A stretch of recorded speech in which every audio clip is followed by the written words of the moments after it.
Welcome back to the Super Tuesday Recap Mailbag episode number 2. Like I said, we do these at the end of every month. You guys email us at mailbag@mtrnetwork.net, and we read these. This is your host, Chris, here, and I got Dpalm here. And we had a lot of fun on the first Mailbag episode, and I plan on having just as much fun on this one here. Like I said, we start off with reading your email questions, and we did get 3 in here. So let me just jump right into this. We don't waste any fucking time. This time I don't know what the questions are. Oh, you didn't read them? Did you email me? I did. All right, so I'm going in blind. F it. Let's do this. You know what? I emailed to your MTR Network account, so maybe they got to your spam. But yeah, I did email it to you. So I'm ready. Let's do this. I'm excited. It's fine. It's fine. It's okay. This is from Ryan, and he says, "It's a pleasant surprise to see a new episode on the YouTube feed, and it turns out that to be the first episode of the MTR Mailbag. Super excited this is a thing. Gives your listeners the opportunity to share your thoughts with you on comic book topics. I'm not on Facebook much these days, so this gives me a chance to interact with you guys. Hey, this is why we did it. Like, Dpalm brought this up, and we were like, hey, let's start doing this once a month and start talking about this. So, are you guys keeping up with any of the new X-Men titles? If so, what's your favorite and least favorite at the moment? Tom Taylor, all new Wolverine, has introduced Orphans of X and is about to deliver one of these best story arcs since Resurrection launched. So I'll read the entire stuff and then we'll come back and we'll answer some of these questions. Nice. Do you guys prefer a bi-weekly or monthly release schedule? Personally, feel the quality dips when certain titles are rushed quickly. Thanks for taking my mailbag submission and keep up the good work. So as far as X-Men titles, here's the thing. I am totally behind this month because of everything I'm doing on reading comic books. But I do have subscriptions to X-Men Gold and X-Men Blue, I believe. I'm reading basically through X-Men Gold, and I actually like it. Really enjoy it. X-Men Gold's basically Claremont. Yes. It's the Claremont team. Yes. I enjoy X-Men Gold a fucking lot. Yeah. I started reading and it was like, it was one of those things. I started reading it I think it was late at night, and I was like, I had to stop because I was like, this is too good. If I keep this up, it's one of those things you're like, let me tip my toe in. Oh no, we're good. I can finish that later. Yeah, no. So I had to finish that now. Yeah. So, it's I like that, and I know they've Marvel's definitely doing a big X-Men push coming in. Kind of, they're doing a new. I think there's an X-Men Red. With Jean Grey team, stuff like that, and so there's lots of coming out there. You mentioned all new Wolverine from Tom Taylor, so I bought the first 3 volumes of it. I have not read it yet because I keep hearing good things about it. So it's on my list. I'll say it's on my to answer the question. That's one of the books I'm reading weekly or monthly, and I really enjoy it. You'll be a big fan of it, I think. Yeah, I've seen panels and I've seen people talk about it, and I'm really, really excited to dip my toe into it. And that's it for now. Again, just because I haven't had time to get into some of the other stuff, because I had all these Avengers books I've been reading, and they're just as good. And so it's just like it's just come down to a time thing, a time crunch. But I'm trying to get back into my X-Men books because I miss the X-Men. It's the roots, man. That's where it's home. Yeah, it's home. It's where we're from. Yeah, it's home, and so I've been missing them. So, yeah. For me right now, I'm reading Blue and Gold, like you. Is whichever one that Greg Land's drawing, I'm not reading. I think it's Uncanny. Of course. I mean, this is I love myself way too much to actually do that to myself. And we love you too much to let you do that. So yeah, I can't. I'm sorry. I refuse to put up with that nonsense. You know what? It's great. You're two mailbag episodes in. So it took one and not even a quarter mailbag episodes before we got a Greg Land rant from you. All right, that's good. It's not even a rant. It's just a fact. I don't read his books. If he drew it, I don't write it. I don't read it. I refuse. I'm behind in Old Man Logan, but I really liked Old Man Logan, so I'm going to pick up Old Man Logan up again. I heard the new one, the not the original Old Man Logan, but the new one they've been writing. I heard that was really good. Yeah. Oh, I was reading Cable, but I got out on Cable because they're going like this heavy X-Force stuff, and it kind of lost me. Mm-hmm. And I think that's all the X books I can say I'm reading, habit forming wise. Yeah. And as far as the biweekly versus monthly, call me old school. And I know that, look, I get it. You make more money biweekly. It's cheaper to print than ever before. Get them out, get them out, get them out. And while I see what you're saying about biweeklies if I'm suffering, getting Dan Slott directly into my veins every 2 weeks is great. Getting Jason Aaron directly into my veins every 2 weeks, awesome. I think on books that with writers who can handle it and they've proven they can do it, and a team that's proven they can pull it off, let's rock and roll. Every 2 weeks, tell me a story, but I am old school. I do enjoy the monthly format, and I say that now knowing that every month I'm like, I read my example, Lost Light. And then it's 30 long-ass days until the next one. Well, that's a little bit different, though. Cause, well, I guess they deliver Lost Light on time, though, right? It's been late a couple times, but yeah, it's generally on time. Okay, yeah. So, like I said, I think for me, I don't really care. I think the thing in your question was the key thing there. As long as the quality doesn't dip. Yeah. That's one of the weird things where I never got, even like during events. Like if there's an event that happened and they're like, okay, we're delaying a little bit, taking a little bit longer, or we're extending it, people get upset, and I'm like, I'd much rather you delay it than rush it. And that's my thing on it. It's like I don't care too much if it's like and I'll be perfectly honest here, and this tells you how bad of a I am the comic book reader. I'm becoming the comic book reader that I think everybody hates. Because I don't know if my books are bi-weekly or bi-monthly. I just know that there's a new book in my inbox when Comixology tells me. That's it. And so I don't really notice if the book if it comes out every month, then fine. If it takes a little bit longer, I don't care. As long as it gets to me at some point, it's not canceled. I don't care. Perfect example of this, I'm reading Uber Invasion, and they take forever sometimes in between the issues. But when I get a new one, I'm excited. Time to read it. Okay. So I have so many other things to read. It doesn't bother me if a book is monthly or if it's bi-weekly. Like you said, I think that the key thing there is the quality. As long as the quality is there, you can do it. You can do it. I think because aren't the Avengers issues going weekly for No Surrender? If you're collecting both books or all three books, it's weekly. Yeah. Okay. Well, that makes sense. So, like I said, it's like I don't care if the quality's there and you're able to do it, and I think that really just comes down to like what Dpalm says, the writer and the team. If they can pull it off, great. If they can't, then yeah. And I think that's one of the things I will say about like DC, Marvel, and everybody else like that. Like, hey, some of your books maybe you need to change the format and how you get people to release them. Like, I'm almost thinking along the lines of have people write their issues first and then put them out. You know? Yeah, you just bank the issues. Bank the issues. You know? So it's tough because yeah, I know. Editorially, just your coordinating offices, particularly with the shared universe stuff. Yeah, I know. It's a weird thing, but we'll see. Next email. Again, thank you very much for the email, Ryan. Steven says, all right, so for your first question, the first question you have in here, I'm going to tell you right now, we're probably going to do this later on in the episode. So, hey, guys, just a couple questions I'd like to hear you talk about. Thoughts on Bendis' move and what do you like to see him write for DC? So, hold that thought. We're going to come back to that later on into the episode because that's going to be part of our quick hits that we talk about there. So, just we're not going to answer it here. Stay tuned and listen to the rest of the episode. So is Tim Drake pretty much the GOAT or nah? After the Detective Comics run, the answer is yes. Dpalm, would you like to answer that? Look, like I can only say I told you so many times. I'm not going to use one here. Yeah, I caught up on it. I caught up on it today, and it was just like, nigga, look.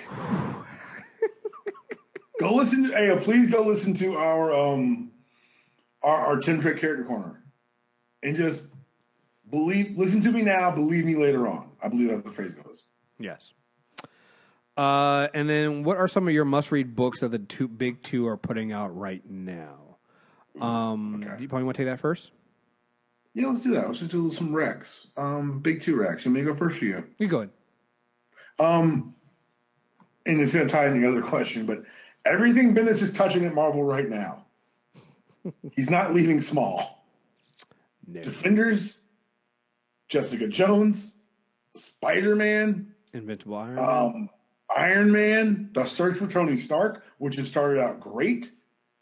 The Bendis stuff it's really strong. I read Doomsday Clock today. I know we don't spoil day of the mailbag, but it looks like they're shaping up to do something very. I don't know if it's going to be special, but I do know it's going to be interesting. Yeah, I read that first issue. I read that first issue too, and I was like, okay, golf clap. I guess. Okay, right? Okay. You find yourself reassuring yourself a lot. Like, okay, yeah, just I kind of golf clap. I was like, oh, okay, we'll see what it. Okay, all right.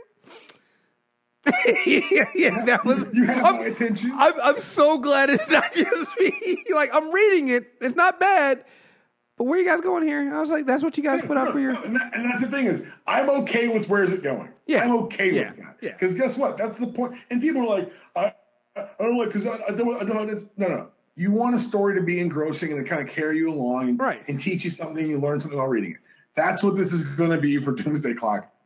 Because you're asking for an issue-by-issue recap or review or quote-unquote review score. Can't give it to you. Well, you know what I did? I know this is kind of off topic what we're doing here, but you guys are getting it anyway. This is what the mailbag's for. Yeah. So what I read the first issue of Doomsday Clock, and I was like, not really what I was expecting. Not bad, but it was just like, I was expecting more. But then you know what it hit me? When it hit me, I was like, wait a minute. It's a 12-issue miniseries. Dude, when I saw 12 issues, I was like, oh. I was like, wait a minute. This is not like, like even Secret Empire was like 10. Like, this is 12 issues. This is basically like the first. They're basically doing the same thing they did with Watchmen. Watchmen, I believe, was 12 issues, right? Watchmen was 12 issues. Yeah, so it's like. It's very much a love letter. If you haven't read it yet, and we're not going to spoil it here, it's very much a love letter to watch. Very much a love letter to Watchmen. So once I thought about it, I was like, okay, wait, this is 12 issues. It's a love letter to Watchmen, and it's very Watchmen heavy. I think that, and again, like 9-panel grid, the whole 9 yards. Like it is Watchmen. Yeah, it's Watchmen. Well, and I think the other thing too that we got to understand too is that I think that not that they did a bad job promoting it, but the way they were hyping it up, I think you might go in expecting more of a direct connection to DC right off the top. But it's, I would say. But then you see, again, 12. Yeah, and exactly. Like you said, it's like you got to realize that, okay, it's 12 issues are going to be. So it's like, again, like I definitely think Watchmen is something that I think Doomsday Clock is something that's going to be. That they know it's going to be good or know it's going to be bad. Right. 12 issues. They're going to pace this out. They're going to take their time. They're doing a true maxi series. And apparently the timeline will be made clear to us as it evolves. But knee-jerk reactions, it's got my interest, which is what it's designed to do, to make you interested, to make you ask, when's the next one drop? Well, I think that goes to a larger issue with the way we look at comic books these days. I feel like because of the way of social media now, I think us comic book folks start to tend to look at this stuff like we do movies. Mm-hmm. And again, not to get off too much off topic here, because we got plenty more recommendations to go into here, but like. It's one of the things I was thinking about when I was talking about, like, why Warner Brothers has so much trouble with their DC films. It's like I feel that they're they have a hard time trying to appeal to the comic book fans and the general public. And we as some of the comic book fans I've been talking to, I don't think they realize that as comic book fans, we are in a vast minority. Most people we don't physically matter. No, we don't. And so. Like, when I start seeing things get announced now and the way that the big two are announcing their books, it's like they're announcing them in these big fanfare, like they would like movies sometimes, and I'm like, okay, you get this reaction from people, and I'm like, I guarantee you this person's not even gonna read though. Because the majority of people don't read comic books. And so I think what's happened is as comic books have become mainstream, the proliferation of people who are outside of the established audience. Mm-hmm. Are coming and taking positions as reviewers or people trying to be analyzers of an industry that they're woefully undereducated about. Yeah. Secondly, speaking to your larger point of DC and Marvel and who missed the boat and DC trying to cater to quote unquote comic fans and general fans. What Marvel did was they realized that what people like, what comic fans like about the characters, anyone would like about the characters. They should make it writ larger for larger people to accept. Or Warner Brothers are so ashamed of their pulp roots that they're willing to say, "Oh, look at this sales spike on Dark Knight Returns. Maybe that should be the source material for our Superman movie." Which that sentence alone, you're stealing my points, man. You're stealing my YouTube script, man. I know I am, and I apologize. No. But I've said that on this podcast multiple times. No, but you're absolutely right. It's like they saw because it wasn't just what Dark Knight Returns did, and then what Dark Knight Returns 3 did, like Master Race, but also they had just put out that Dark Knight Returns Blu-ray, Part 1 and Part 2. And all of that got, and they were like, "Oh, okay, the general public likes this." It's like, no, that's a small subset of people who like this particular thing. You have to we like it because we're aware of the other thing. Right, and it's just, yeah, man. So like that's where we get with that. So going back to Doomsday Clock, like I liked what I read, but also I realized that this is a lot of Watchmen here, and it's 12 issues, so I gotta let it build up. So anyway. Any more recommendations you got? Current reads. There's a Green Arrow run. The Rebirth Green Arrow's been really good. Rebirth Nightwing's been really good. They just did a 5-part Batgirl run. I got into Batgirl recently, and it's Babs and Dick tackling. It's kind of a story told in 2 time eras. One is Batgirl and Robin. One is Batgirl and Nightwing tackling a related villain. It's pretty interesting. Marvel wise, the Avengers stuff is cooking. X-Men stuff we covered in the earlier question. Scarlet Spider is a book that no one else is really reading that I'm enjoying. Partially because I'm a Ben Riley mark, but partially because it's actually really like I would tell people to read the first arc, and you'll see how you feel about it. I'm still hooked. I'm trying to think of anything else. Oh, Daredevil is great. And the Bendis stuff, like I said, his Defenders book is awesome. And I need more people to read Jessica Jones. Oh my God, they just started a new arc. And it's, Chris, have you read the first arc yet where I told you that they changed Marvel Universe? No, I didn't. I'm ashamed. Okay. Well, that one, they reveal something about the post-Secret Wars Marvel Universe that's terrifying and ties to Ultimates. And then in this new arc, they reveal something about Jessica's life that is terrifying. And I may tell you off air just to hook you to read it. I'm gonna read. I'm gonna buy it right now, and I will read it tonight. They brought back the Purple Man. I'm sorry. There it is. But see, I didn't tell you how. No, and fine. The how is what makes you scream and drop the book. Good. I can't wait. For me, let's see. I have the new Falcon book. I've been reading that, and pretty much everything. Oh, not the Defender stuff, but like most of the Avengers stuff we talked about already. Obviously, Jason Aaron's Thor, the Invisible Iron Man. I think we talked about this last time, but I can't remember. Infamous Iron Man. Did we talk about Infamous Iron Man last time? Oh, it just ended its run and they dovetailed it back into the Invincible book. Yeah, but yeah. And no, I told you about Infamous. No, you didn't, because I was already reading Infamous. I was definitely already reading. I read last month's issue before you had. I think that might have been it then. That might have been it. Because now we can talk about it. It's a month later. Yes, we can. Nigga Mephisto? Nigga, listen, that whole panel with him basically looking at the camera on some. You're probably wondering how I got here. When he talks to the reader, like, I see you. Right. You're probably wondering how I got here. These motherfuckers, while he's fighting Doom and Doctor Strange in the background, like, oh no, that book was fucking amazing and awesome. And yeah. So DC wise, super well done. That last issue was a super interesting conceit where they have, like you said, he's fighting in the background, but he's also having a discussion with you, explaining what's actually happening. Yeah, and it goes on for longer than you would expect. Like, it's not just like the opening page. Like it goes on for a while, and he's like kind of fucking pissed that he's had to deal. Look, I'm gonna lose. That's fine. I need to show how annoyed I was, though. Right. This is me sending a message. Yes. Let's see. We talked about the X-Men books. What is DC wise? Again, caught up with Detective Comics. I think we don't talk about it enough because, I mean, it's Batman and it's Tom King, but Batman, Tom King. Yeah. It's getting better. Which is scary because it was already really good. It's terrifying to say out loud. Like, it's getting not just better, but like considerably better. Like, here's the thing. Here's what really scares me. We love Scott Snyder's run. It is great. I'm gonna stop listening to you. I'm not refusing to compare him. I know you don't want to, but I'm not going to. I don't want to, but it's just like Then don't. it's so good. No one's forcing you. I know nobody's forcing me, but no, like from the war. Okay, here's the difference. Scott Snyder's Batman was a celebration of everything Batman has been and a beautiful. Oh, sorry, I meant to mention fucking Metal is fucking awesome. I got to catch up. I didn't read. Ignore the haters. People were saying, "Oh, it's no." It is. There's a cover they released of issue 7, Chris.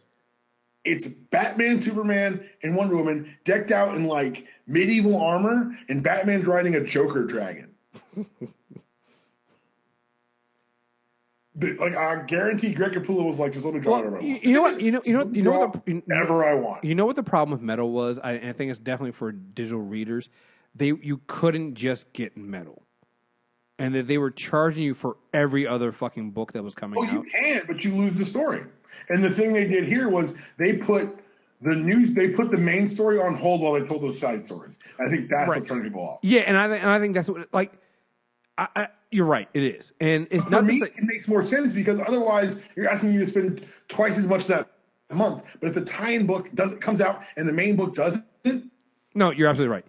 And for me, that's a financially easier burden to ask of the reader. No, you're right. I think that it felt a little weird and different from what people were like. If you were expecting this to get, and I think that's what it is, because I had to put everything on pause right now because I didn't know what they were doing.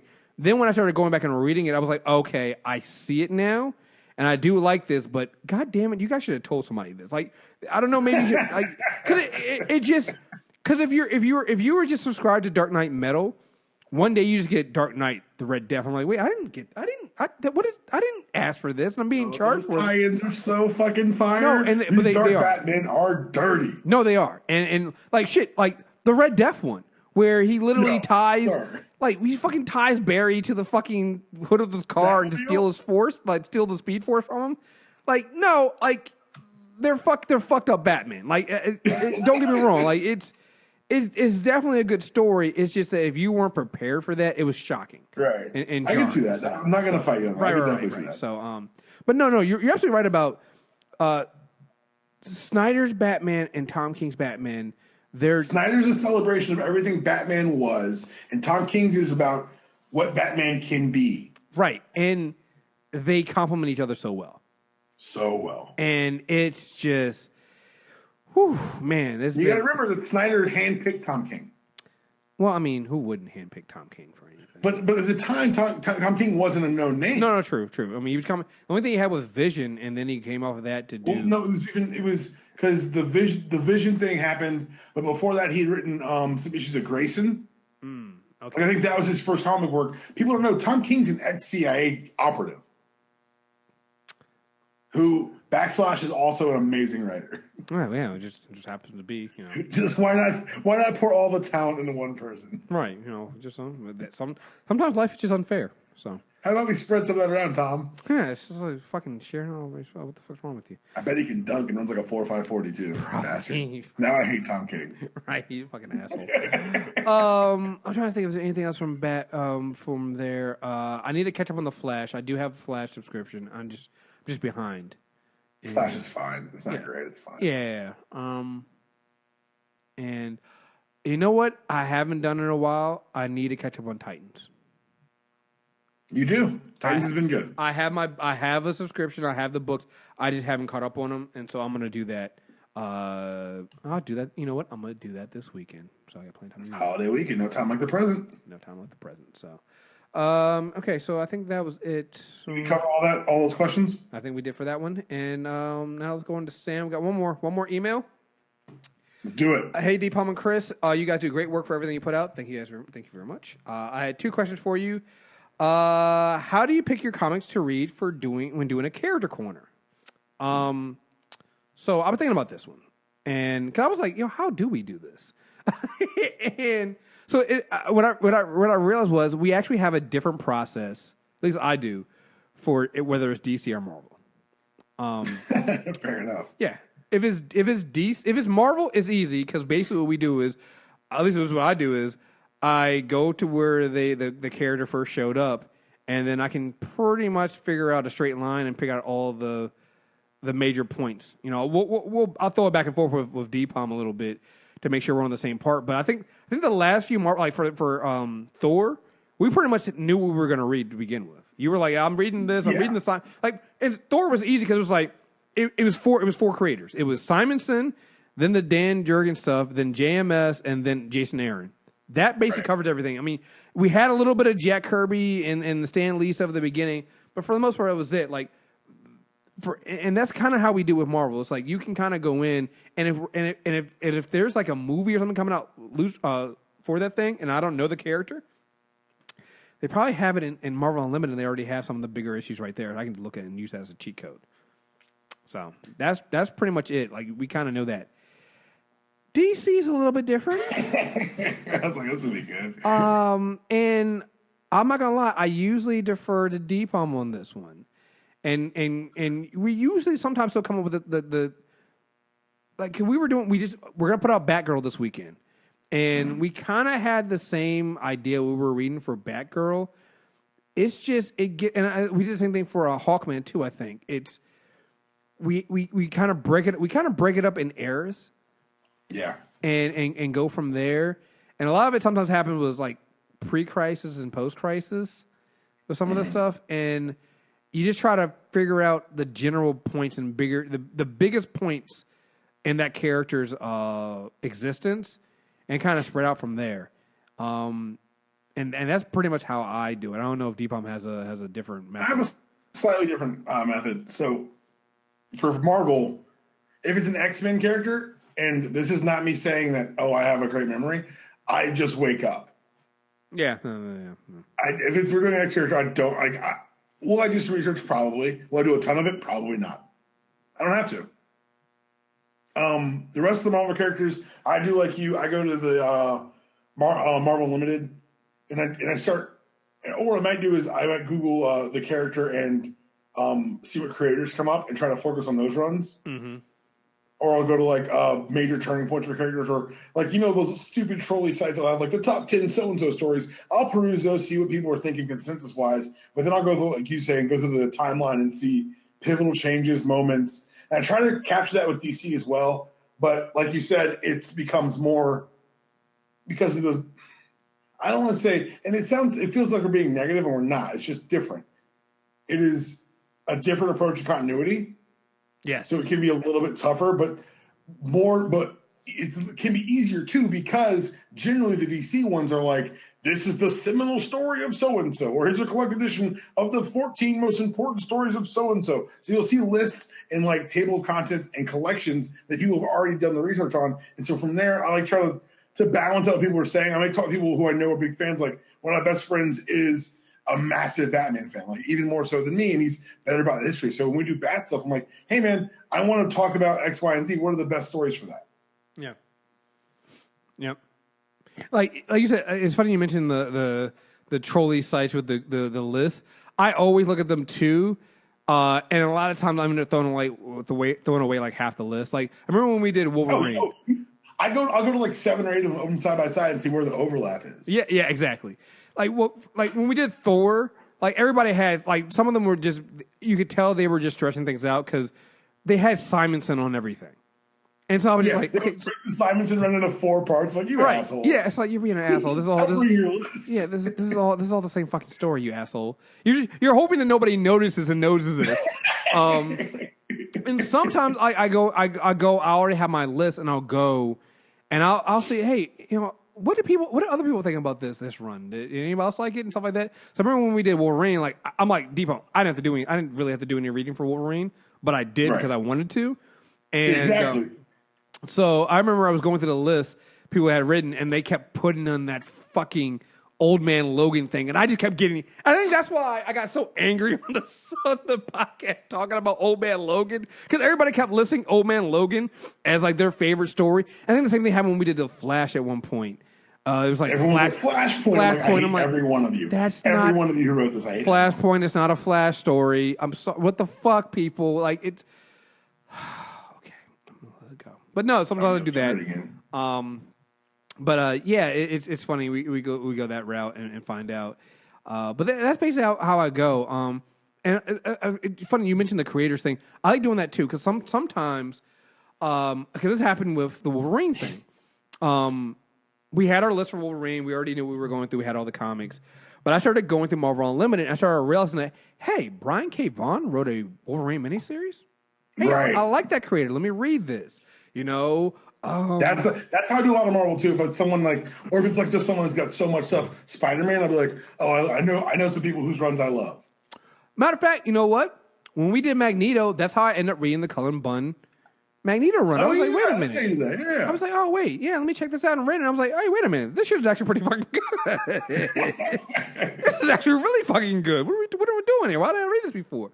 So it's things like that, because sometimes even when there's a character I know, like I said, like there's so many books out there to get, and you can find these really cool, sometimes one-off stories that aren't in the main continuity of their lives, but tell a really good, interesting thing there. And so I'll go ahead and read that. So that also helps too. And I also think that our general rule with DC has always been, from what I can tell, if Jeff Johns wrote it, we probably are reading it at some point. And so we should at least check. We should at least check. And so I've come to understand that as well. So it's like, or sometimes I'll start reading something, I'm like, this is really good. I wonder who wrote this. And I look at it, I'm like, oh, Jeff Johns. That's happened with the Hawkman stuff.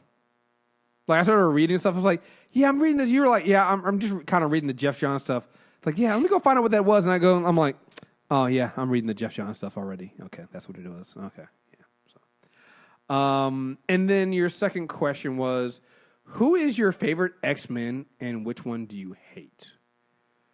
Whew. I should have read this one first. This is another one that I probably should have known more about. My hand went to my chest, Chris. You just asked me to pick a child. You're right. This is why I sent these forwarded these emails, because this is one I didn't want to answer either. I'm really glad I was sitting down.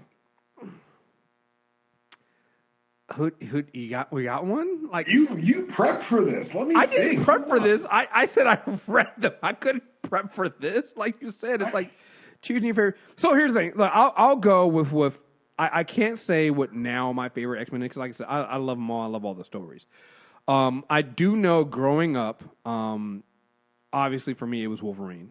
I love reading Wolverine stuff. I got everything with Wolverine. And I'd always had an unhealthy, and I know he's not technically an X-Men, but I always had an unhealthy liking of Magneto. Obviously, that has never changed. And you know who I always liked as a character, even though I felt never really got a lot of shine? I always liked Nightcrawler. Always liked Kurt. So, there you go. Who do you hate? I want to hear this, actually. This is curious. Ooh, who do I hate? Who did I hate as an X-Men growing up? I don't know if I actually hated any X-Men. I'm trying to think. I don't think I hated any X-Men. Okay. Look at you. I'm trying. Huh. Growth. My favorite X-Men, I'm a Havoc mark. I'm a huge Alex Summers fan. Bobby Drake is probably my favorite X-Men of all time. Later generations, big Sam Guthrie guy. Siren. I really enjoyed Siren. I liked her, not just in X-Force, but in the X Factor book. And Multiple Man, we can talk about the movie if we want to. I'm a huge Multiple Man fan. Your whole huge what fan? Multiple Man. He's never, you know what, technically, not an X-Man. He never joins a branch of X-Men, ever. His first appearance was a Fantastic Four annual. Funny wrinkle. Least favorite X-Men. Maggott's a stupid X-Men. I'm sorry. Oh, so I didn't know we were going like okay, because like I didn't want to like Beak. I'm fine with Beak. Thunderbird 3, Neil Shah. Glad you was an Indian guy. Not so happy that the Indian guy just happens to have fire powers. Just seems weird to me. Stacey, a lot of your like Morrison, I'm fine with. A lot of your Dixon era creations, not that big on. But yeah, the thing is, there's enough X-Men stories, and that's so funny. I was talking to someone else who has another nerdy podcast, and I was talking about X-Men. He's like, every time I try to get an X-Men, I read like the beginning of the Wikipedia page and the character something interesting, and then there's 47 subsections of things that have happened to that character. Because I just get frustrated and lost, and that's interesting because on a long enough timeline, you're going to find a good story with most of these characters. Mm-hmm. People say they hate Jubilee, but then I'll bring up the Jubilee issue, the issue of Uncanny X-Men Scott Lobel wrote in 1996, I think, when Ileana dies of the legacy virus. Yeah. And you're like, well, that's an amazing Jubilee moment. Everyone's got moments. And it's hard for me to say, throw any of them out with the bathwater. Even, dude, Maggott, you know how Maggott died? I can't remember. There's a mutant concentration camp, and it's being run in like the under the nose of the Weapon X book they relaunched in like 2004. It's actually a really good story, but the camp's called Neverland, and it's revealed that Sinister is running it and experimenting on mutants. It didn't get. I don't think the plot ever got fully paid off, but it was an interesting idea. So even in his death, I was like, oh, that was an interesting Maggott story. Yeah, like you said, at the very least, you're gonna get it's interesting. It's interesting, yeah. Make it interesting, because I'll tell you what. Anyone who ever denigrates Jubilee, I'm like, I always point out that how her powers actually work, and it's actually pretty terrifying. And two, I point out issue. Yeah. So the only one I'll stand behind is Maggott, because the death didn't redeem him. His intestines were actually slugs that when it came back to him, he turned blue because he was a black man from South Africa. And so the power made him blue, made him super strong. And that was literally his mutant power. He named the slugs Eenie and Meenie. Mm-hmm. I didn't come here to talk about Maggott, but I will if you make me. No. I think we're good. I think we're going to. By the way, that's the longest anyone talks about Maggott in 10 years. Yeah, I think we're going to go ahead and call that one. So, all right. So let's move on. Let's get into our topic of the day. I have not told Dpalm what this is, but it's a precursor to what we're going to talk about this weekend. No. Yes, you got to say this because I'm tired of seeing this. And it doesn't have to be about going into Justice League too much, but it's just a larger idea of like I wish, because I'm seeing it again on Twitter. Like, why do people think that the uncut Zack Snyder cut of this film is a better film? So I posted a comment from an IO9 article on Twitter earlier this week. I said earlier this week. It's flipping Wednesday. But my week's over, so screw it. And it said that asking for the Snyder cut is like getting a mediocre chicken sandwich and going back to the restaurant and demanding the beak and feathers. No one needs this. No one wants this. I've read nothing. Nothing. That makes it sound like they've shot anything that I want to see. Like, people are like, they cut the scene where Barry saves Iris. I'm like, so? And? They cut the scene where Batman breaks Lex Luthor's fingers. Good. Right. It sounds like Zack Snyder missed the point entirely. Right. It's like, wait, that what? Not just breaks his fingers, but Wonder Woman sits there while he does it. Yeah. What makes you think that's a good? How do you think that's good? Like, what about that makes that good? People said, like, and that's where. Okay, let's do this. We're doing it. Let's do it. Let's do it. I'm not going all the way because I'm saving for the review, which is behind the paywall because it's going to be that mean and good.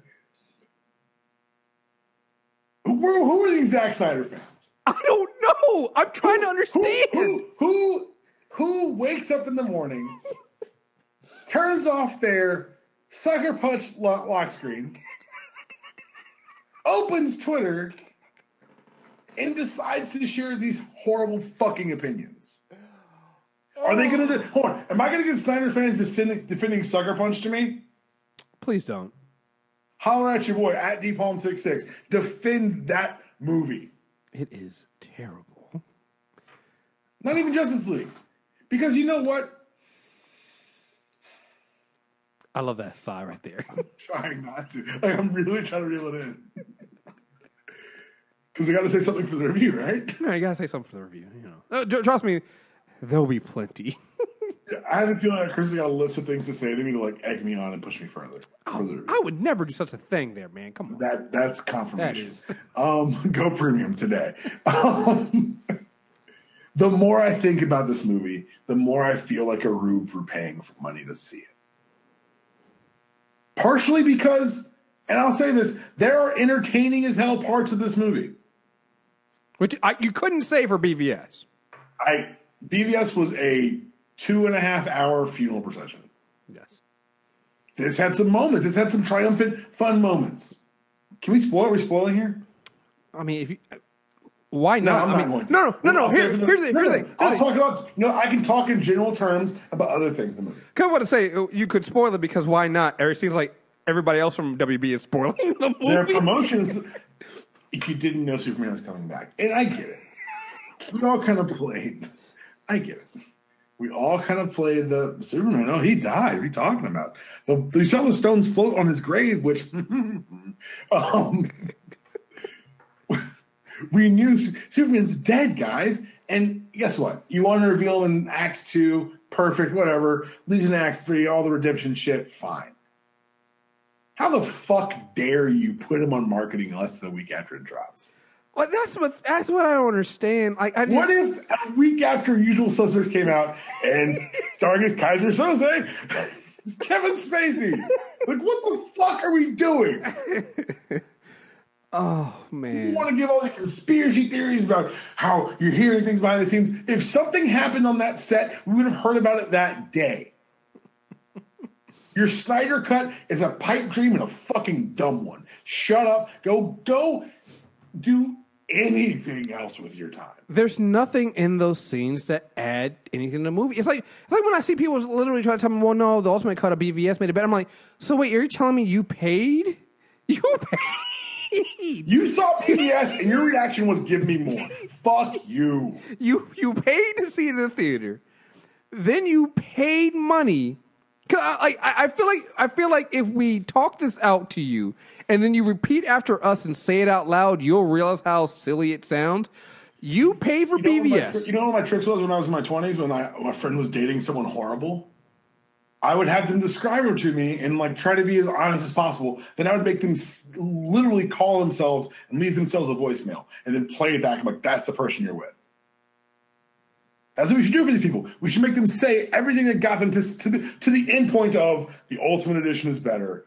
We should have them walk themselves through it verbally to see how fucking ridiculous what they said was. Like you didn't like BVS. You felt like it was you said it was too. Everybody thought it was too long. It was dours.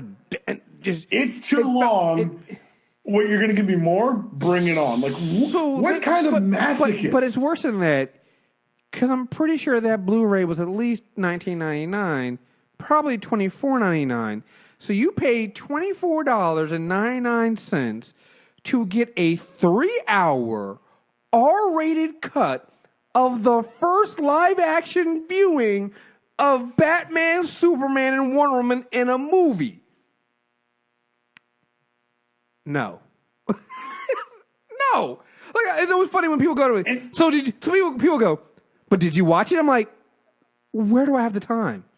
Where would I get the time? I can never get that time back. You're telling me I should say that. My reaction, did you watch it? For who? For what? Like, come on, guys.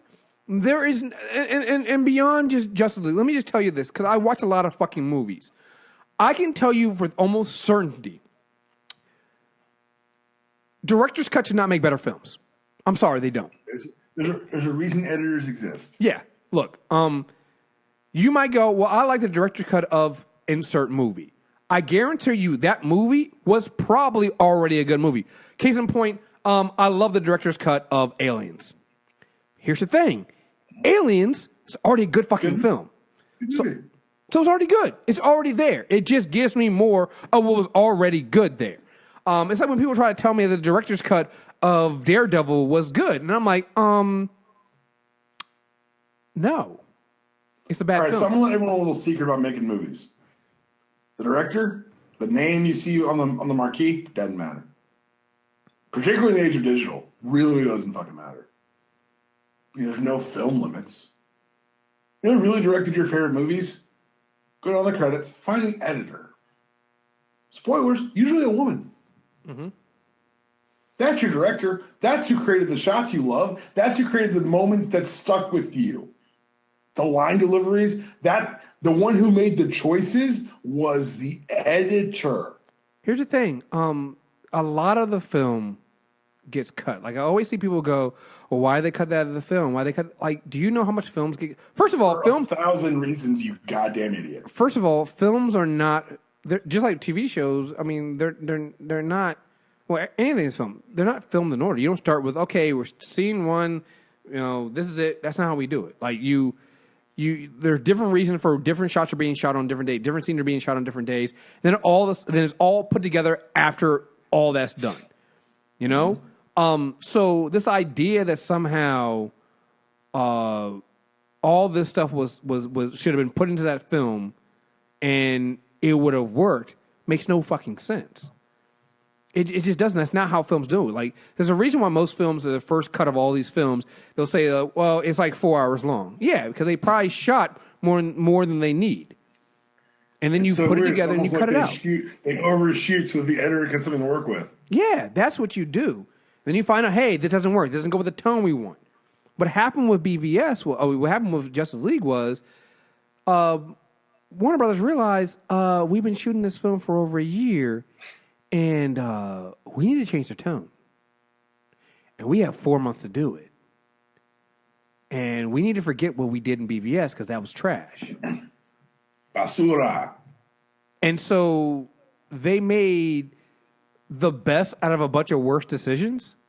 Well, actually, no. Because you know what the best decision was for them to be? And again, I understand it's Warner Brothers, and I'll get into my YouTube series, but they should have just delayed the film. When they realized... I talked about this too. You can't. Yeah. You can't. There's too much money on the line. And that's why. And that's where they spent too much money on this film, and so they couldn't even do that. Like, it's just... So that would have been the best solution for them, was to delay the film, but I understand that they just couldn't do it. So what do? Do you release the Zack Snyder cut that people go, oh, like, again, Wonder Woman is universally praised. The Zack Snyder cut, trust me, was not going to... People were like, man, I want a Superman in the black costume. I'm like, but how would that... But that... In what movie? Like, when you... we've said that before before the movie came out. Think about everything the movie had to do. It had to introduce 3 new members of the Justice League. I'll say this in a review, because I refuse to make excuses for them on the free airwaves. But like I said, it's just like... I need people to understand that, like, most times... I can think of only one film that I've watched where the director's cut... And I don't even want to say it made it a better film. It kind of did change a lot of the things that happened in the film. But I had already liked the film. And it just made it better. This idea that somehow a film that you don't like, if they had just put the uncut stuff back in there, it would be a better film, is just contrary to anything we historically know about filmmaking. It does not happen that way. That does not make a good film. That's just not how it works. And not how filmmaking goes. And I've seen a list of all the scenes. And I think what people are doing is you're saying how you would enjoy seeing those scenes and not how those scenes would actually make a good film. Hey, or look, cohesive. Or be cohesive. Yeah, sure. I would have loved to see Kirstie Clemons as fucking Iris West in the film and see Barry Savory. Yeah. But when I think back to what that film is, where does that scene fit into the film? It doesn't. Right. Where does having Batman and Wonder Woman go in and meet Lex and break his fingers and do all this stuff and ask him about Steppenwolf, where does that fit in the film? Do you need to see that, or do you just need Bruce to go, this is information we got from Lex's files? Well, you just need him to say, this is what we got from Lex's files. You don't need to actually see the Lex Luthor that people actually said they didn't like in BVS in the film. Like, it just doesn't make any sense.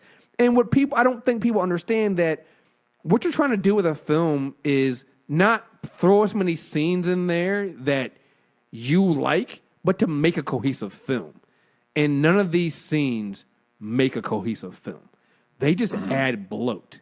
And I'll be honest, the reason why I was able to enjoy Justice League, even though it's not a good film, was because, you know what? It's under 2 hours. So it's tight. So the minute I was like, hey, the film's over. Okay. You know what? Never mind. You know, that's what they were going for, and that's the best thing. Because the last thing you want me to do is sit in the film, you know, like BVS, and then the more and more I think about it, the more and more angrier I get. That's where I'm right now. Yeah, so you can't think about it. You got to stop thinking about the film. So. By this week, I'm really livid. Yeah. Well, I mean, this week by this week it'll probably be out of the number one spot because of Coco. So there's that. Or because of literally a car on fire. Yeah. Just I don't understand. It's just like I said. I just do not understand. I do not understand. So. Anyway, let's get into the quick hits and we get out of here. We're doing the good, bad, and indifferent. And so all the stuff we have here is Marvel. So we'll start right here. So one of the ones that we kind of delayed from the email topics is a big one. Bendis leaving Marvel. Are you good, bad, or indifferent about this? He's leaving Marvel to go to an exclusive deal with writing for DC Comics. I'm good for him. I'm excited for Bendis to stretch the legs on the other side of the street. The guy tells a great story. He finds the core of the characters and what works. And while I've heard a lot of people saying they want him on the big name books, I think he'd have a great Superman run, honestly. I think you'd give him a long form Superman push. He could really work. But he also works best in team books. So I'd like to see him on JLA. I'd like to see him on Titans. So I was capturing some of that youth voice from Miles. But more than anything, I want to see him kind of be what Jeff Johns turned into around the 2000s, where he becomes the fixer. Well, you stick him on a property that hasn't really had the bite in a while and see what Bendis can deconstruct it. And I know people hate that word, but it's true. He boils things down to the core. And I'm also insanely excited to see what he can create. Looks like there's going to be opportunities for new books after Metal and after Doomsday Clock. I know they've already announced that Terrifics book, which is basically Fantastic Four with Plastic Man and Mr. Terrific. But I think if you look back at some of the things that Bendis did at Marvel, while he did revolutionize some of the writing styles at the time, he created transcendent characters, be it Riri Williams, Jessica Jones, or Miles Morales. So what he can add to the toy box is almost more interesting than what he can do with the toys that are there. Yeah. Like I said, the thing about deconstruction heroes is fine as long as you make sure you put them back together. And he does it. Yes, and that's what you have to do. Like I said, I'm good on this. I think it's fine. Because it kind of ties into our second one also. Axel Alonso being replaced as editor-in-chief at Marvel. Who is the guy he's replacing him? C.B. Cebulski. Yes. Who, for some reason, he and I have had an email exchange over the last 10 years. Oh, wow.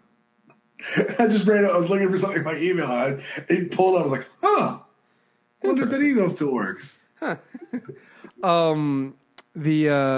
So I'm not indifferent. I'm nervously excited because there was that one rumor about why Bendis left, about them folding making his Miles Morales book no longer the Spider-Man book, but Miles Morales Spider-Man. I'm obviously nervously excited about both of these moves because I'm hoping they're not moves to backtrack. I'm hoping that they're moves to continue the push for diversity and I think they will be, but I'm hoping for that. They're continuing to give diverse writers a chance at Marvel. I'm really excited for Bendis at DC. I think that'll be great for them. But on the Marvel side, I'm hoping that this doesn't slow down the momentum. That the writers who come in to write his characters do them justice and keep it going. Like I think it's a good thing to get his toys into other people's hands. I'm just hoping that they're the right hands, and that's what I'm anxiously excited to see, and I'm hoping for. I think one of the things that Marvel's tried to do, and they've had varying success on it, is they've been reaching out to diverse novelists to write. And I think some people have been bringing this up that, hey, they need to start reaching out to diverse comic book writers to actually who are actually in this field. There's nothing wrong, because writing a novel is different from writing a comic book, and they're bringing in these people who are fans of the novels, but they're not really comic book readers, and so they don't understand the format. And so I don't know. We'll see. I'm keeping my eye on it, and I'm hoping that it doesn't. I'm just hoping that Marvel doesn't backtrack. And I also find it weird that nobody cares about what DC does and who they hire. Because who does DC have for diverse writers outside of David Walker? I'm not even being facetious. I'm asking. I have no answers. Yeah, so that's the thing that thing always bothers me. Like every article I see about changes at Marvel, people get on Marvel about grading. Like it was just one thing where they a bunch of as a black writers, and they were grading Marvel on their diversity thing, and I'm like, you make valid points here, but I'm like, you guys do know there's another company out there, right? What's DC doing? I don't know. Are they? If they're doing fine, that's great. But are they? And I don't see the push. So I'm just saying. I'm interested in seeing how that's handled there. And I'm hoping the one doesn't backtrack. So. Okay, so I want to go back because now you've made me think about it more. Because now I am happy for both the position changes that have happened. I think Axel's been a great shepherd of Marvel Comics. I think that CB will do a great job going forward. We talk about the rumors of the name change at Marvel. We'll see if the name changes. Yeah. Solicits don't have it changing. Yeah, that's why I said right now they don't. So rumors are rumors, and Bendis has not said any of this stuff. Mm-hmm. So, and I don't think he'll piss back on his way out, but we'll see. I do think it's going to be interesting, and you and I have talked about this, the importance of a consistent voice on a character. Yes. And for better or worse, and you know what? I'm not equivocating. For better, Brian Michael Bendis has been very protective of the toys in his box. But to that end, Miles, Jessica, and Riri all have definitive voices. Mm-hmm. I'm a little nervous about Riri because she hasn't had enough time to really develop hers. But the arc they're doing right now, I think, is going to kind of solidify that and cement it and make it concrete going forward, which I commend Brian Michael Bendis for doing so. Yes. Creating from whole cloth is harder than you think. In doing so for a company will in no way remunerate you for your creation is harder. Mm-hmm. But he did it. And this is a guy who comes from Creator Own. This is a guy who wrote Powers. Yeah. He knows what that life is like.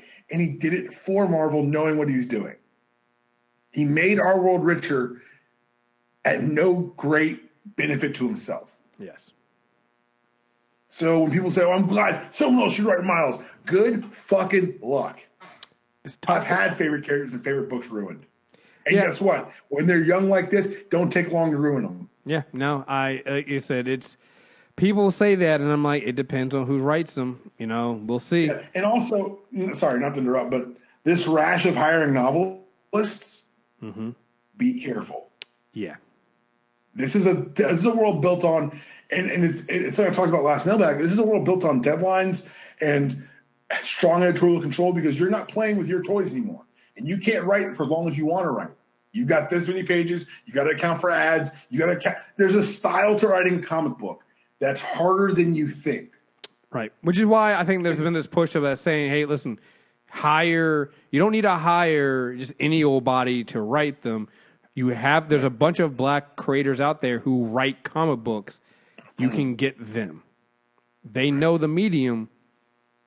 Go there. So, not saying you can't get novelists. Yeah. I'm saying get novelists. But you know what you should do with a novelist? Pair him with a writer. There you go. Or pair him with a writer or artist, someone who's done both, and have them draw their book. There you go. You need someone who's working tight with these people because, like Chris and I said earlier, hey, experiment, let's take some chances. Don't be fucking late with my comics. Next, Good, Bad, or Indifferent. I had plenty of jokes about this one on Twitter. James Franco might be multiple man in Fox's. Fox might be doing a multiple man solo movie. Are you good, bad, or indifferent on this? I'm the lone good. I'm the lone good. I'll be alone. I'm fine with that. Because guess what? I can name 5 great Jamie Madrox stories at the top of my head.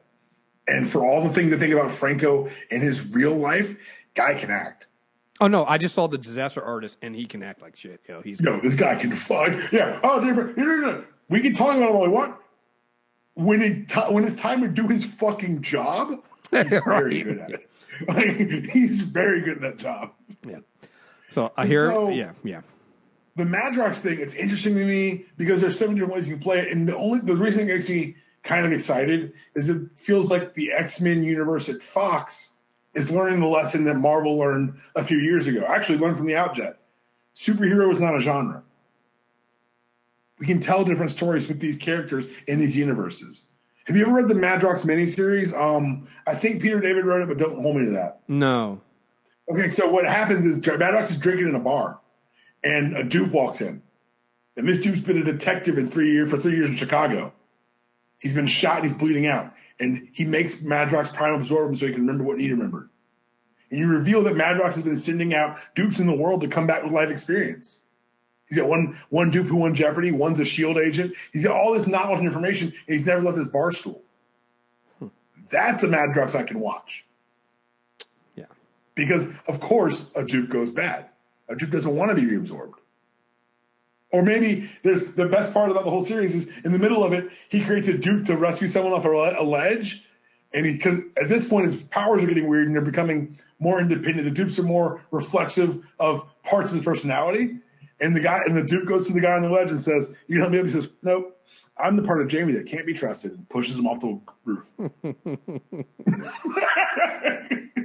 So I'm the sociopathic part of Jamie. And I think there are wrinkles with his powers and the ideas that you can do. You can tell a noir story just like this. You can make it a murder mystery, but the guy can make multiples of himself. Go ahead and be bad. That's fine. Yeah, I'm going with a bad on this one. Not because of anything you said. Everything you said there is great. I think that what you just pitched sounds like a great film. I would watch that. I would watch that. My problem is, it's not even James Franco. Like I said, James Franco, I respect him as that. At first, I was out on Franco, but I was like, you know what? Well, you know what? I've never seen him act badly. Yeah. No, I mean, it's James Franco. It makes sense. Although I will say, I made this joke on Twitter.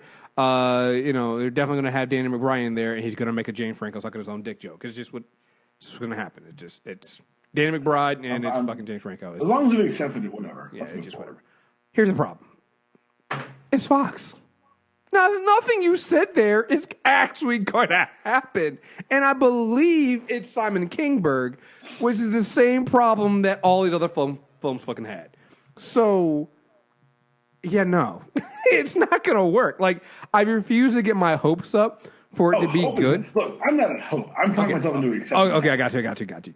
Yeah, I'm just like, and that's my problem. Like, if this has been something outside the realm of the people that have been making taking our hopes and dreams and crushing them with the like, this has been if this has been at almost a professional level. Right, I mean, they are very, very good at this. All right, they've gone pro. I mean, they are pros at this shit.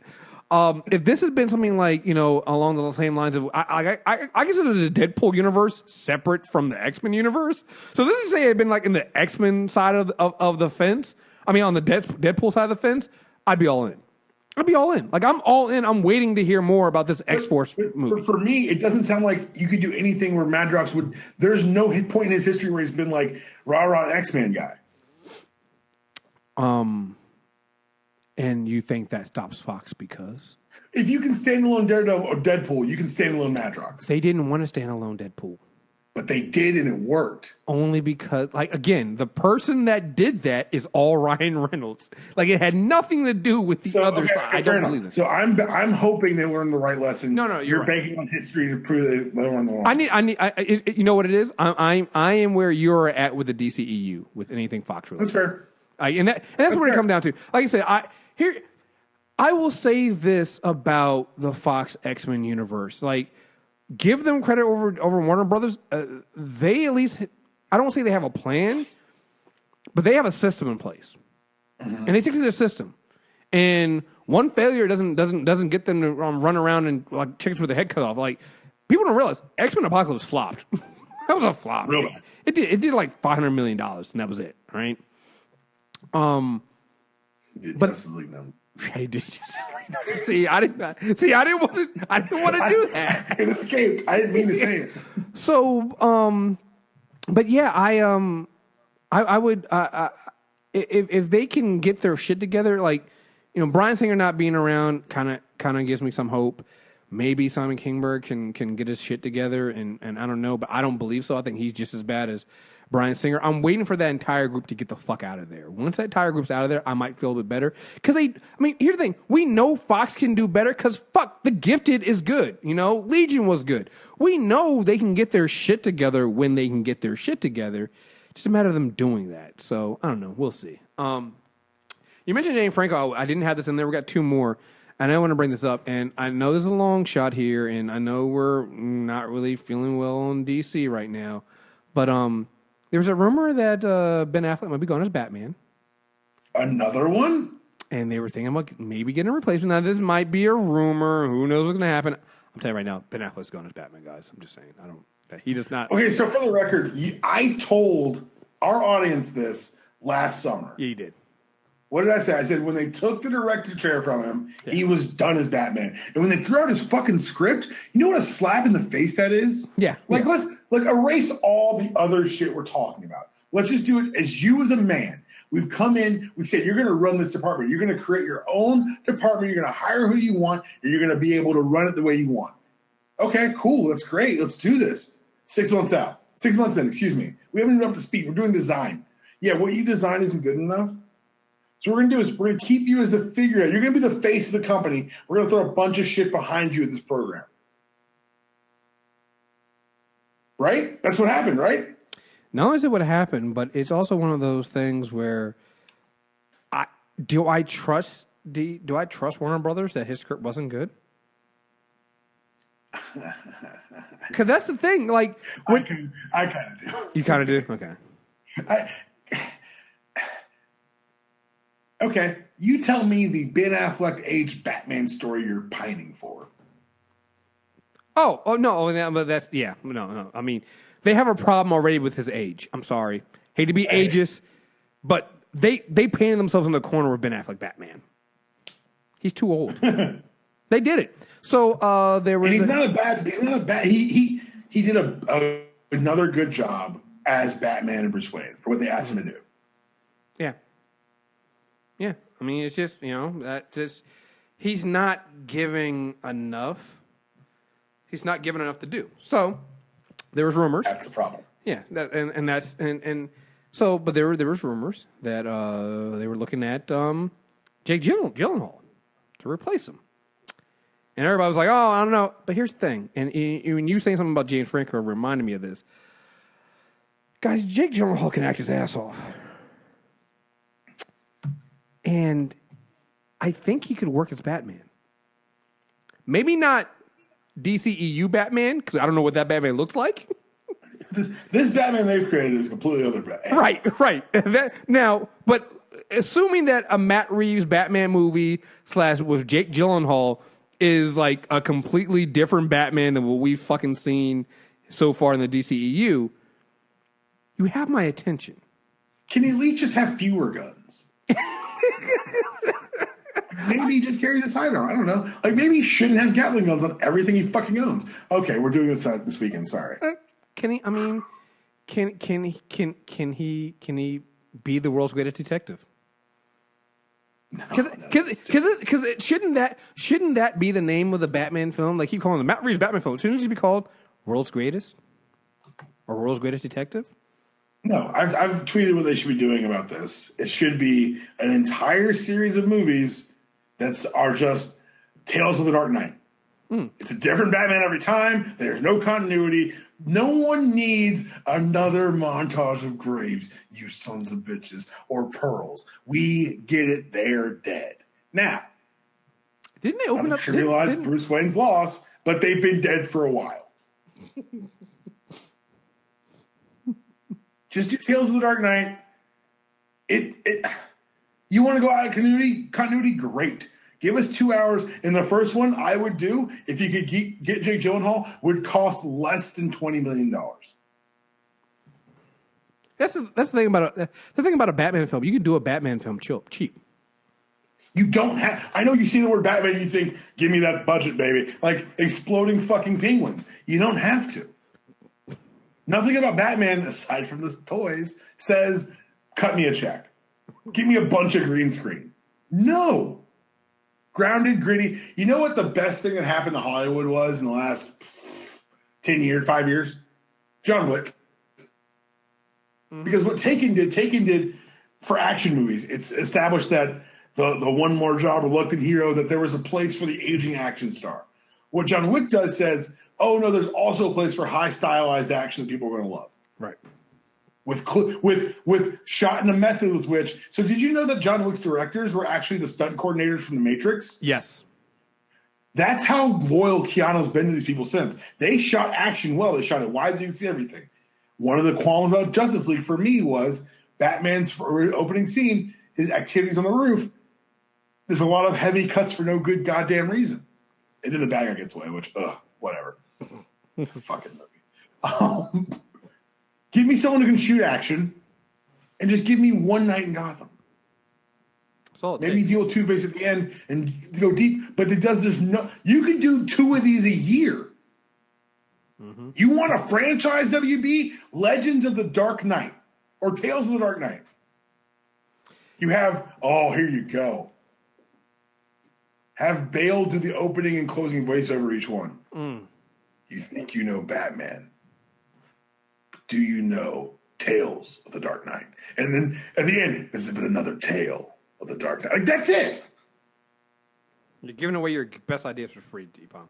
It doesn't matter because they're not going to listen to it. That's a license to print fucking money. You're not waiting on directors. You're not waiting on fucking crew because each movie is different. Mm-hmm. People want your Batman Beyond movie? Here's your best way to get one. You want to see Dick in the Cowl? Hey, get on board with my fucking idea. Yeah. Because otherwise, we're getting a lot of dead parents and a lot of underwhelming clowns for the foreseeable future. Underwhelming clowns. All right, last one, and this one just popped up on the feed. God damn it, Marvel. Jude Law joins Captain Marvel with Brie Larson. He's going to be playing the original Captain Marvel. This just in. Yes, we've confirmed Marvel's nuts are on DC's face. Yes, they've been dunked on. I'm not even on this holiday week. I'm not even gonna do a good, bad, or indifferent on this one. It's bad. Stop the fight. Stop the fight. At a certain point, it's just mean. Just stop the fight. Yo, to announce it the week after, like opening week for Justice League. Justice League underwhelming? It's not doing that good numbers? Really? Jude Law, motherfucker. See you in January. We joked about them putting the Punisher on that Friday. I didn't know. But by the way, this is not that. This is not the time for this. That I'm not done with it yet. Better than Any Right Being. Oh, wow. Okay, I haven't even started it yet, so that's good. But I also, my concern bears out entirely. Not so much about what they have Frank do, but the story they're telling. Got you. Okay. Got you. But yeah, man. That's just unfair, guys. Just unfair. So the game cheating, man. Sorry. Definitely are. So anyway, folks, this has been the mailbag episode. We do these once a month. You can email us at mailbag@mtrnetwork.net, and we'll get you guys into December. Let us know what you guys think, comic book recommendations or anything like that. Hit us up on Twitter, both at Insanity Report and then Dpalm's at Dpalm66. And you can also, again, make sure you subscribe to this because only get this on either the YouTube, youtube.com/MTR Network, or on the feed, Super Tuesday Recap. So search for Super Tuesday Recap. And yeah, folks, and be a premium member because we've got a hint of it this time, but we're going all in. Like, I'm a weirdo. Like, y'all don't know, like, I legitimately don't take notes for the X-Men character corner, so I don't need to. Like, my brain, I don't rewatch things. My brain retains information. I'm making a list for Justice League. I didn't mean to make that joke about going all in on Justice League, but we are going to go all in on Justice League. Oh, I've already started the list. You're fine. on the premium for spoiler reviews, so make sure you subscribe to that to get our thoughts on what's going on. And also tweet at me at Dpalm66. Should I do the list chronologically or things that made me least mad to maddest? Oh, we got to go least mad to maddest. Okay, fair enough. Oh, we got to go. Yeah, we got to go least maddest to maddest. We got to do that. Because guess what? Somewhere near maddest is definitely Batman letting the bad guy get away at the beginning. Somewhere near the top is definitely Batman not capturing that car. Yeah, I'm not gonna lie. It did feel kind of weird. I'm like, wait, you gonna let him go? Okay. Yo, they cut the scene. The motherfucker's walking. Like, yo, he's walking. Yo, why? Just. At least show like Batman called the cops or some shit. Like, I'm trying to go down the stairs and the cops are waiting. Like, show me something, motherfucker. Like, this motherfucker robbed somebody and just got away. Hilarious. Oh man. So, all right, folks. Thank you guys very much for listening. Batman's horribly ineffective at the beginning of the movie. Like, shit, I'm mad again. I mean, he's horribly ineffective throughout the entire movie, but that's bad plans. That is a whole. Those were not bat plans. Those were bad plans. Bad plans. It's almost and that's like your pun for the week. It is almost like he's not a strategist. So, anyway, folks, thank you very much for listening. Until next time, we're out of here. Peace.